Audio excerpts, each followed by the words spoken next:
Il fait encore très chaud aujourd'hui. 41 départements sont maintenus en alerte orange canicule. Mais ce matin, le mercure affiche souvent entre 22 et 25 degrés, entre 26 et 27 même au bord de la Méditerranée. Il va faire jusqu'à 39 degrés encore cet après-midi dans le sud-est. Si vous devez travailler sous cette chaleur, sachez que vous pouvez demander des aménagements à votre employeur s'il ne l'a pas déjà fait de lui-même. Vêtements, télétravail, horaires. On fait le point avec Margot Faudéré.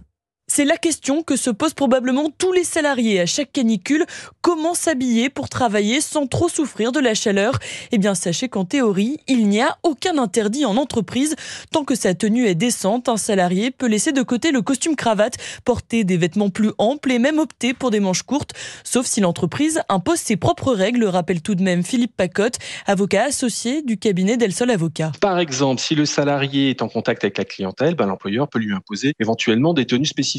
Ou par ailleurs, si le salarié a une activité qui est plus ou moins dangereuse, on peut lui imposer des ports d'équipements de protection individuelle. Autre élément à avoir en tête pendant une vague de chaleur, en particulier si vous travaillez en extérieur, c'est souvent le cas dans le BTP, vous pouvez faire valoir votre droit de retrait. Vous prenez un couvreur sur un toit qui est exposé à un risque de malaise compte tenu du pic caniculaire. Il a la faculté de se retirer de sa situation de travail tant que l'employeur n'a pas pris les mesures nécessaires pour lui permettre de travailler dans de bonnes conditions. Et pour tous les Français qui le peuvent, vous avez la possibilité de demander du télétravail. En cas de circonstances exceptionnelles comme des fortes chaleurs, votre employeur peut d'ailleurs le proposer de lui-même. Margot Faudéré.